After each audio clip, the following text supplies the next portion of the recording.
जय जिनेन्द्र। काल चक्र यानी टाइम साइकिल। जैन सिद्धांत के अनुसार हम लोक के मध्य भाग में स्थित ढाई द्वीप में रहते हैं। यह ढाई द्वीप में 15 कर्म भूमि है, 5 भरत क्षेत्र, 5 इर्वत क्षेत्र, 5 महाविदेह क्षेत्र। हम भरत क्षेत्र में रहते हैं। भरत और इर्वत क्षेत्र में समय का चक्र चलता है, जिसे काल चक्र कहते हैं। महाविदेह क्षेत्र में सदैव काल चक्र के अवसर्पिणी काल के चौथे आरे जैसा समय रहता है। अभी हम कौन से समय में जी रहे हैं, यह जानने के लिए देखते हैं टाइम साइकिल यानी काल चक्र। काल चक्र 2 भागों में विभाजित है, उत्सर्पिणी काल एवं अवसर्पिणी काल। उत्सर्पिणी काल के 6 आरे और अवसर्पिणी काल के 6 आरे। उत्सर्पिणी काल का समय है 10 करोड़ा करोड़ी सागरोपम और अवसर्पिणी काल का समय है 10 करोड़ा करोड़ी सागरोपम। दोनों मिलाकर 12 आरे और 12 आरे का समय है 20 करोड़ा करोड़ी सागरोपम। उत्सर्पिणी काल यानी चढ़ता काल वर्स्ट, बेटर और बेस्ट हो जाता है। अवसर्पिणी काल यानी उतरता काल बेस्ट, बेटर और वर्स्ट। अभी हम अवसर्पिणी काल के 5वें आरे में हैं। अवसर्पिणी काल के 6 आरे की झलक, जिसे हम काल चक्र को जान सके। इसके बाद उत्सर्पिणी काल के 6 आरे शुरू होंगे, वाइस वर्सा। पहला आरा, जिसका नाम है सुसम सुसम, जहाँ हैप्पीनेस ही हैप्पीनेस है। यहाँ मनुष्य का देहमान आरे की शुरुआत में 3 गांव जितना और आरे के अंत में 2 गांव जितना। आयुष्य 3 पल्योपम और आरे के अंत में 2 पल्योपम। पसलियां यानी रिब्स 256 एवं आरे के अंत में 128। 4 करोड़ा करोड़ सागरोपम जितना होता है। यहाँ आरा अतिशय सुखमय होता है। मिट्टी का स्वाद मिश्री के समान होता है। यह युगलिक काल है।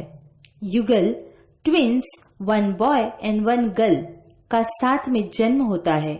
बड़े होकर वही लोग पति पत्नी बनते हैं। आयुष्य पूरा होने में जब 6 माह बाकी रहते हैं, तब वह एक युगल को जन्म देते हैं। बच्चों की प्रतिपालना वह 49 दिन तक करते हैं। आयुष्य पूरा होने पर दोनों की साथ में मृत्यु हो जाती है। यहाँ कोई रिलेशन नहीं, यानी नो रिलेशन नो रिएक्शन। इस आरे में काम नहीं करना पड़ता। 10 प्रकार के कल्पवृक्ष सारी इच्छा पूरी करते हैं, जैसे फल, स्वर्ण रत्न जड़ित बर्तन, संगीत, दीपक समान प्रकाश, सूर्य समान प्रकाश, पुष्प, भोजन, रत्न जड़ित स्वर्ग के आभूषण, भवन एवं वस्त्र। 3 दिन के बाद एक बार ही आहार की इच्छा होती है। रोग नहीं, बुढ़ापा नहीं, कुरूपता नहीं, धर्म नहीं, भगवान नहीं, क्रोध नहीं, ईर्ष्या नहीं, लोभ नहीं, यानी अशुभ कर्म नहीं। इसलिए आयुष्य पूर्ण होने पर निश्चित ही वह देवगति में जाते हैं। दूसरा आरा, जिसका नाम है सुसम यानी हैप्पीनेस। दूसरे आरे में मनुष्य का देहमान 2 गांव जितना और आरे के अंत में 1 गांव जितना। आयुष्य 2 पल्योपम, आरे के अंत में 1 पल्योपम। पसलियां 128 और आरे के अंत में 64। 3 करोड़ा करोड़ सागरोपम जितना होता है। पहले आरे से कम लेकिन सुखमय होता है। मिट्टी का स्वाद शक्कर के समान रह जाता है। यह भी युगलिक काल है। पहले आरे की तरह युगल आयुष्य के 6 माह बाकी रहने पर युगल को जन्म देते हैं। बच्चों की प्रतिपालना 64 दिन तक करते हैं। पहले आरे की तरह कल्प वृक्ष 10 प्रकार की इच्छा पूरी करते हैं। 2 दिन के बाद एक बार ही आहार की इच्छा होती है। धर्म नहीं, भगवान नहीं, क्रोध नहीं, ईर्ष्या नहीं, लोभ नहीं यानी अशुभ कर्म नहीं। आयुष्य पूर्ण होने पर निश्चित ही देव गति में जाते हैं। तीसरा आरा सुसम दुसम, हैप्पीनेस भी है और सैडनेस भी है। तीसरी आरे में देहमान एक गांव जितना, आरे के अंत में 500 धनुष्य जितना, आयुष्य एक पल्योपम और आरे के अंत में 1 करोड़ पूर्व, पसलियां 64 और आरे के अंत में 32 जितनी, 2 करोड़ सागरोपम जितना होता है। सुख ज्यादा दुख थोड़ा होता है। मिट्टी का स्वाद गुड़ जैसा रह जाता है। युगलिक काल है। पहले और दूसरे आरे की तरह ही युगल का जन्म और मरण होता है। बच्चों की प्रतिपालना 79 दिन तक करते हैं। 1 दिन के बाद एक बार ही आहार की इच्छा। तीसरा आरा पूर्ण होने में थोड़ा समय बाकी था। उस समय कल्प वृक्ष की क्षमता कम होने लगी। द्वेष और कसाय बढ़ने से कुलकर यानी न्यायाधीश की व्यवस्था की गई। इस अवसरपीणी काल में 15 कुलकर हुए। 14वें नाभि राजा और 15वें तीर्थंकर यानी हमारे प्रथम तीर्थंकर ऋषभ देव हुए। ऋषभ देव ने असी, मसी और कृषि की विद्या सिखाई। अशी यानी शस्त्र विद्या, मसी यानी व्यापार, कृषि यानी खेती। युगलिक काल समाप्त हुआ। आयुष्य पूर्ण होने पर 5 गति में जाने वाले जीव होते हैं। चौथा आरा दुसम सुसम यानी सैडनेस ज्यादा और हैप्पीनेस कम। चौथे आरे में मनुष्य का देहमान आरे की शुरुआत में 500 धनुष जितना और आरे के अंत में 7 हाथ जितना। आयुष्य आरे की शुरुआत में 1 करोड़ पूर्व का और आरे के अंत में 100 वर्ष ज्यादा से ज्यादा। पसलियां 32 और आरे के अंत में 16। 1 करोड़ सागरोपम में 42,000 वर्ष जितना कम होता है। दुख ज्यादा सुख कम होता है। इस आरे की शुरुआत में जमीन का रस अच्छा पर अंत तक कम हो जाता है। आहार की इच्छा दिन में 1 बार होती है। इस आरे में बाकी के 23 तीर्थंकर, 11 चक्रवर्ती, 9 बलदेव, 9 वासुदेव और 9 प्रतिवासुदेव हुए। आयुष्य पूर्ण होने पर 5 गति में जाने वाले जीव होते हैं। पंचम आरा यानी दुसम सैडनेस। यहाँ हर एक व्यक्ति को कुछ न कुछ दुख होता है।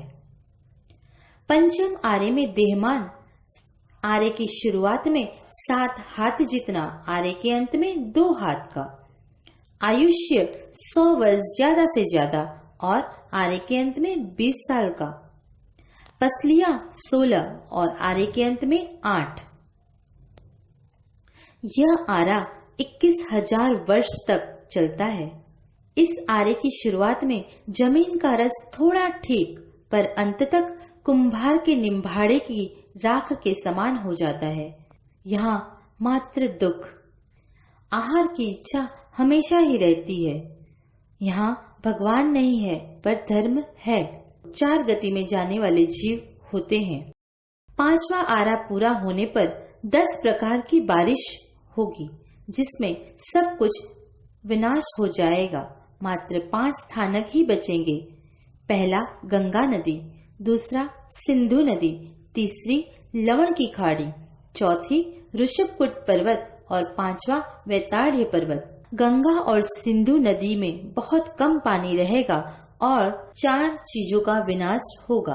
प्रथम जैन धर्म, दूसरा मिथ्यात्वी का धर्म, तीसरा राजनीति और चौथा बादर अग्नि। छठा आरा दुसम दुसम यानी दुख ही दुख, सैडनेस ही सैडनेस।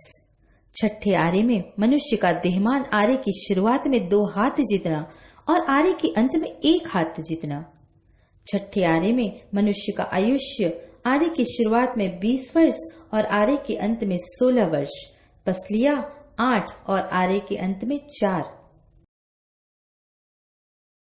छठे आरे का समय 21,000 वर्ष।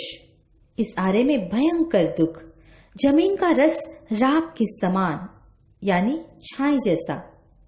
6 वर्ष की स्त्री गर्भ धारण करेगी और वह ऐसे बच्चे को जन्मेगी जिसे कुरूप, काले और रोगी हो, नाखून और केस बड़े बड़े। गंगा और सिंधु में अल्प पानी रहेगा। लोग बिल में रहेंगे, सिर्फ मांसाहार करेंगे। भीषण गर्मी और भीषण ठंड होगी।